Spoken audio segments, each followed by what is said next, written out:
ಕೆಲವೊಂದು ಬ್ರದರ್ಸ್ಗಳಿಗೆ ಮಾತ್ರ ಈ ಕರೆ, ಕೆಲವೊಂದು ಸಿಸ್ಟರ್ಸ್ಗಳಿಗೆ ಮಾತ್ರ ಈ ಕರೆ, ಗಿಫ್ಟೆಡ್ ಅವ್ರಿಗೆ ಮಾತ್ರಪ್ಪ.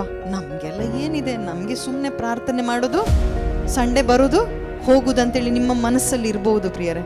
ಅಥವಾ ನನ್ನ ಗಂಡ ಮಾಡ್ತಾ ಇದ್ದಾನಲ್ವ, ಪರವಾಗಿಲ್ಲ, ನಾನು ಸುಮ್ಮನೆ ಇರ್ತೇನೆ. ಅಥವಾ ಹೆಂಡತಿ ಮಾಡ್ತಾ ಇದ್ದಾಳ, ಪರವಾಗಿಲ್ಲ, ನಾನು ಸುಮ್ಮನೆ ಇರ್ತಾನೆ. ಅಥವಾ ಮಕ್ಕಳು ಮಾಡ್ತಾ ಇದ್ದಾರಲ್ಲ, ಪರವಾಗಿಲ್ಲ, ನಾವು ಸುಮ್ಮನೆ ಇರ್ತೇವೆ ಅಂತೇಳಿ ನಿಮ್ಮ ಮನಸ್ಸಲ್ಲಿ ಇರ್ಬೋದು, ಯಾರ್ದಾದ್ರೂ ಮನಸ್ಸಲ್ಲಿ. ಆದರೆ ಇದು ರಕ್ಷಿಸಿದ್ದು ನನ್ನನ್ನು ವೈಯಕ್ತಿಕವಾಗಿ, ನನ್ನನ್ನು ದೇವರು ಪ್ರೀತಿಸಿದ್ದು, ಯೇಸು ನನ್ನನ್ನು ವೈಯಕ್ತಿಕವಾಗಿ ಪ್ರೀತಿಸಿದ್ದು. ಇಲ್ಲಿ ಯಾವುದು ಒಂದು ಹೌಸ್ ವೈಫ್ ಅಥವಾ ಆ ಒಂದು ನಾವು ಕೀಳು ಮಟ್ಟದಲ್ಲಿದ್ದೇವೆ, ನಮಗೇನು ಗೊತ್ತಿಲ್ಲ, ನಮಗೆ ಎಜುಕೇಷನ್ ಇಲ್ಲ, ನಮಗೇನು ಬರವಣಿಗೆ ಗೊತ್ತಿಲ್ಲ, ಏನು ಬೇಡ. ನಿಮ್ಮದು ಬದಲಾಗಿ ಪವಿತ್ರಾತ್ಮರು ಬೇಕು, ಹೊಸ ಜೀವ ನೀವು ಪಡ್ಕೊಳ್ಬೇಕು.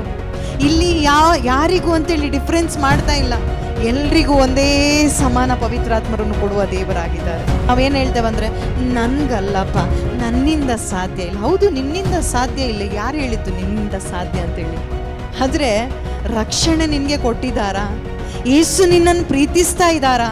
ಯೇಸು ನಿನ್ನನ್ನು ಅವರ ರಕ್ತವನ್ನು ಕೊಟ್ಟು ನಿನ್ನನ್ನು ಕೊಂಡ್ಕೊಂಡಿದ್ದಾರಾ?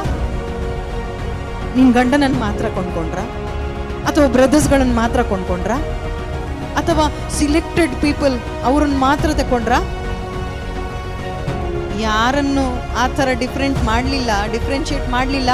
ಎಲ್ಲರನ್ನು, ಎಲ್ಲ ಜಾತಿ ಜನಾಂಗದವರನ್ನು, ನಿನ್ನನ್ನೇ ವೈಯಕ್ತಿಕವಾಗಿ ದೇವರು ಕೊಂಡ್ಕೊಂಡಿದ್ದಾರೆ. ಹಾಗಾದರೆ ನಿನ್ನನ್ನು ಕೊಂಡ್ಕೊಂಡಾದ ನಂತರ ಆ ಮುತ್ತು ನಿನಗೆ ಸಿಕ್ಕಿದ್ರೆ ನಿನ್ಗೆ ಹಂಚ್ಬೇಕನ್ನಿಸುತ್ತಾ, ಸುಮ್ಮನೆ ಕೂತ್ಕೊಳ್ಬೇಕನ್ನಿಸುತ್ತಾ? ಯಾಕೆ ಹಂಚ್ಲಿಕ್ಕೆ ಆಗ್ತಾ ಇಲ್ಲ ಗೊತ್ತಾ? ಮುತ್ತು ಸಿಕ್ಲಿಲ್ಲ ಇನ್ನು ಅಲ್ವಾ? ಬಯಸಿ ಹುಡುಕುವವನಿಗೆ ಸಿಗುತ್ತೆ.